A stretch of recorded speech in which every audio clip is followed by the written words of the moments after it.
There are two advantages of my stay at home. First, that I am away from the cruel clutches of coronavirus. Second, that I want to perform something positive and energetic thing for my youth, for my vibrant youth.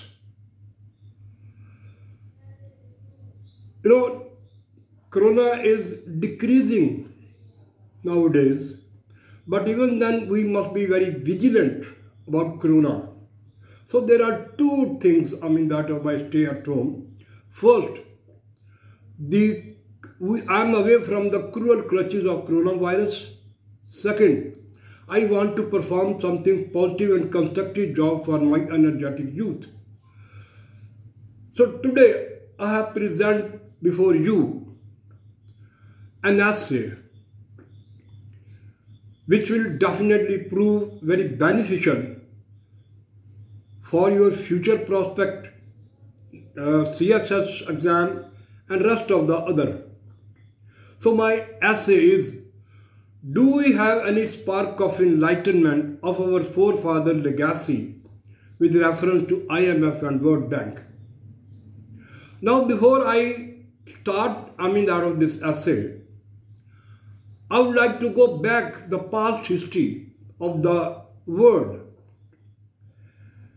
In 1945, the Japanese nation was devastated of the end of World War II because the atom bomb dropped on them, that of two cities of Japan, Nagasaki and Hiroshima. Now they were totally dilapidated. Now they were totally devastated. They were experiencing inferno of devastation. Now there were two options for the Japanese. And what were the two options? Either to face physically, which is negative, or to fight economically, which is positive. So there were two fronts in front of the Japanese. Actually, the Japanese people, the youth of Japan, were of the opinion that we should try to take revenge from the Allies. But what happened is that these men of wisdom, men of sagacity and cool-minded tried to communicate to the people of Japan that they tried to make them understand the consequences of two options. One, the physical option, either to fight physically, and that is negative and that is destruction. And second, the economic front. They were of the opinion that we will fight, no doubt we will take revenge, but economically. So they did economically. Is that clear? Now the question arises, how such a wreck, dilapidated and dissolute nation transform into a zenith of economic success? Or in other words, we can say, how this nation touched to the zenith of eloquence. It is because they had very positive wish and desire to stand again in the key of nation with dignity and honor, with excellence and decorum. So they tried to struggle, or in other words, we can say, in order to regain the lost excellence, they decided to address their demerits objectively and impartially. Now there were, out of the option in front of, out of the Japanese, either to accept the defeat or to analyze their demerits. So they tried to, they were of the opinion, if we want to get progress, if we want to reach to the zenith of success, then it must be our first and foremost duty that we should try to analyze our drawback, our demerits, impartially and objectively. coupled with their rich legacy, which pushed them up and up. Now, what happened is that they struggle for it. They did struggle in their, that way of life and death. Then what happened is that the Japanese nation did and proved as a successful economy of the world. All countries are eager to be friends with Japan. Now, at present, today Pakistan is facing the same problem.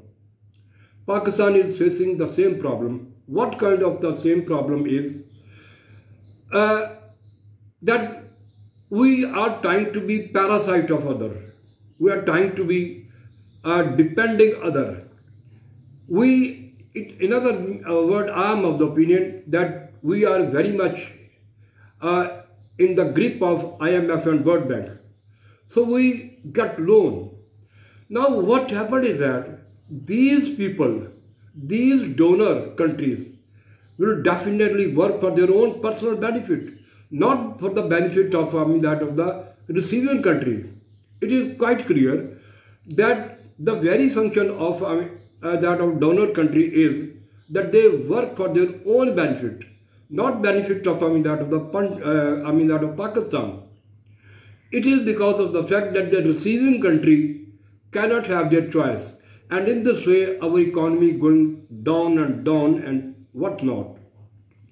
Consequently, then what happened is that our economy is tangled into a nerve-ending conundrum, riddle and puzzle.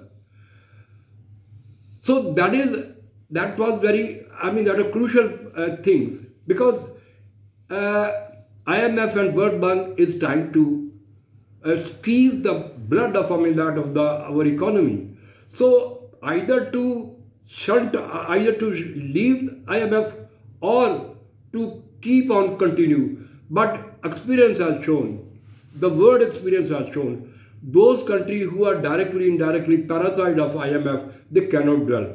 I would like to give the example of Bangladesh. Now let us find out the example of Bangladesh and India.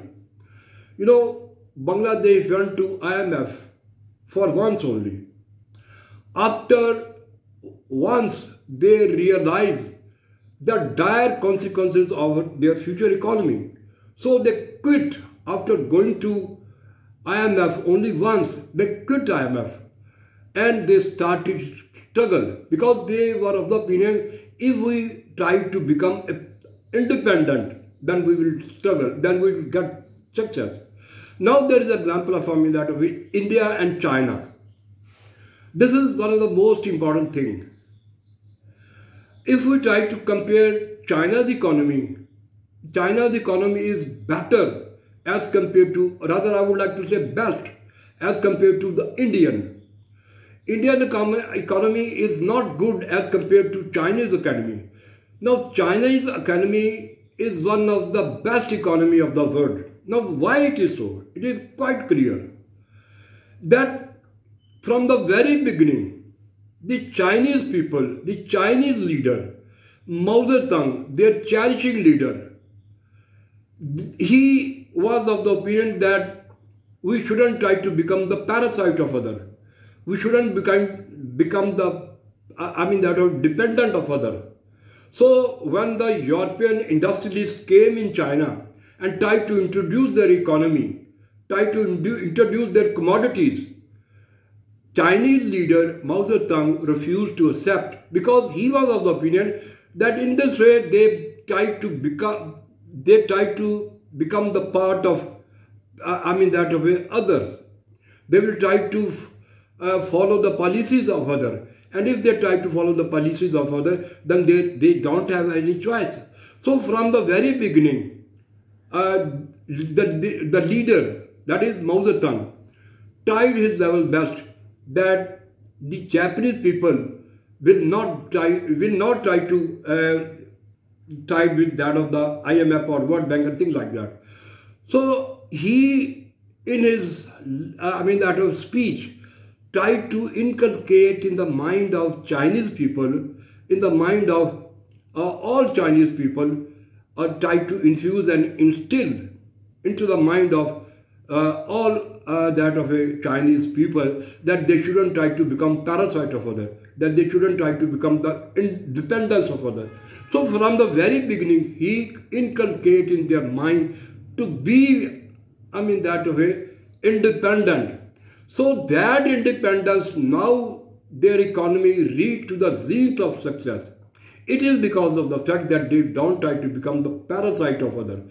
So same is the situation, that of a Japan, India, and Bangladesh, and Singapore, Malaysia. These are the countries, they don't try to become the parasite of, that of other agencies. So in this context, I am of the opinion, it must be our first and foremost duty that we should try to shatter illusion. We should try to shatter misconception about our future prospect.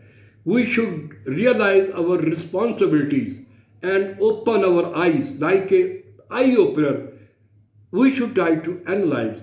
It must be our first and foremost duty that we should try to come out from the dragginess, from the slowness, from the lethargic attitude. We are living in the world of utopia, in the world of romanticism, in the world of imagination. And we think that everything will change, but everything will never change. If we try to decide, if we try to follow China, Japan, and even Bangladesh, they are rising economy. It is because of the fact that they don't try to become the parasite of others, but they try to depend their own ability. So same, that of situation, Mao Zedong tried to communicate the people of China that they should try to become not the parasite of others. When you become the parasite of other, you will be destroyed, you will be dilapidated.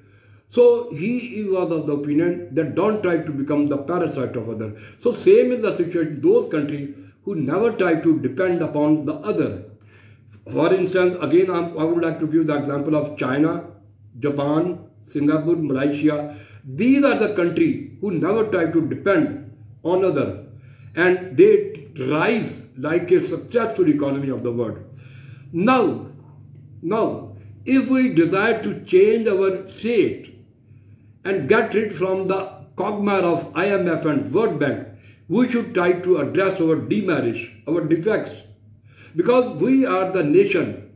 If we try to analyze, this is my slogan to my younger youth, that if you try to analyze your defects, then definitely you will get success in all fields of life. So it must be your first and foremost duty that you should come out from your dragginess, from your slowness, from your lethargic attitude. Because if you utilize your energy, your power, your sagacity, your wisdom, your enlightenment, your cognitive skill, then definitely you will get success in your life. And lastly, I would like to give the example of a single person. An individual becomes the collective. There was a man who was shunted out from the cricket team.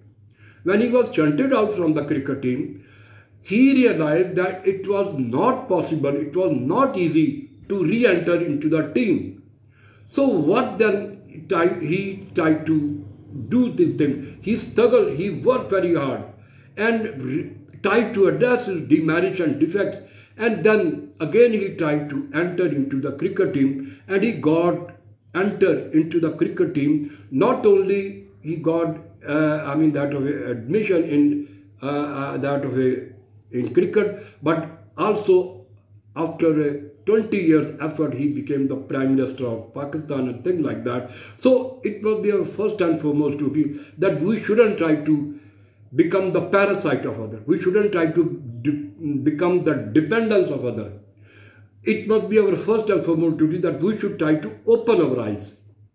We shouldn't try to become a pigeon or ostrich. I would like to tell you what is pigeon and what is ostrich. The very function of a pigeon is when he sees a cat, he closes his eyes. And when, an ostrich sees danger, he buries his head into the mud. So don't try to play the role of a pigeon and ostrich. It must be your first and foremost duty that you should try to analyze your ability. You should try to work for the to come out from the quagmire of that of IMF and World Bank. So you should try to follow this individual man, that is Imran Khan. If you do this thing, then definitely you will get a success.